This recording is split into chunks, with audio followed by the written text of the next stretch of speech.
देखिए क्वेश्चन है, दो गाड़ियाँ ए और बी अगले 1 घंटे के लिए भीतर निर्धारित की गई हैं। दोनों गाड़ियों के सभी यात्री हॉल में इंतजार कर रहे हैं। हॉल में बैठने की क्षमता कितनी है? 1500।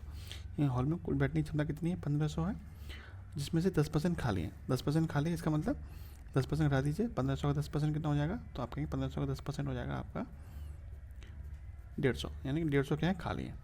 तो 1500 में से 150 हटा दीजिए, कितना बचेगा? 1350 बचेगा।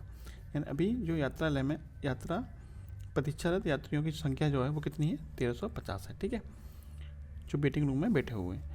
अब कह रहा है कि इन 1350 में से कितनी महिलाएं? 40% महिलाएं। 1350 का 40% निकालिए पहले तो, यानी महिलाएं कितनी जाएंगी? 1350 का 40%, यानी कि हो जाएगा आपका 540। महिलाएं कितनी टोटल? 540 है। इसको यहाँ संभाल के रखिए, यानी कि महिलाएं फीमेल कितनी होगी आपकी? टोटल में फीमेल होगी 540। तो मेल हमें पता नहीं है, मेल कैसे निकाल सकते हो आप? मेल निकाल सकते हो, 1350 बैठे हुए हैं, 1350 में 540 आपकी फीमेल होगी, तो मेल कितनी हो जाएंगी आपकी?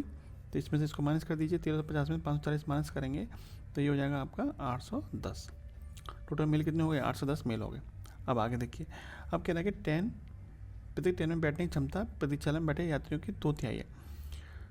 ठीक है, प्रतीक्षालय में कितने यात्री बैठे हैं? 1350 बैठे हैं।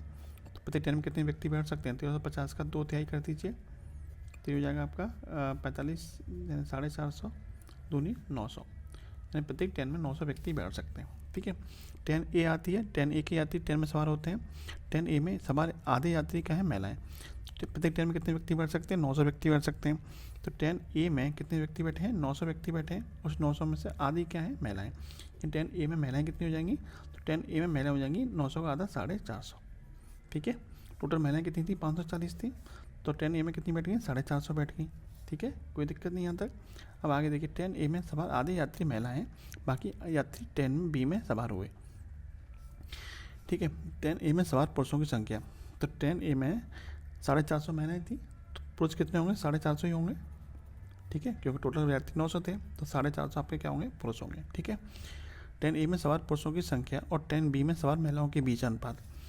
टोटल महिलाएं कितनी थी? 540, जिसमें से 450 किसमें बैठेंगी? ट्रेन ए में बैठेंगी। तो ट्रेन बी में कितनी महिलाएं बैठी होंगी? 540 में से 750 घटा देंगे तो 90 महिलाएं ट्रेन बी में बैठी होंगी। ठीक है, आपको दोनों के बीच का अनुपात पूछा है, तो ट्रेन ए बताइए, ट्रेन ए में पुरुष कितने थे? ट्रेन ए में पुरुष थे 450।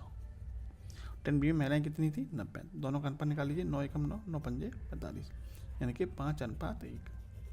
ठीक है, तो दोनों के बीच का अनुपात कितना निकल आएगा? 5:1 निकल के आएगा। ठीक है, ऑप्शन नंबर आपका बी सही आंसर हो जाएगा। ठीक है, बी ऑप्शन आपका राइट आंसर होगा।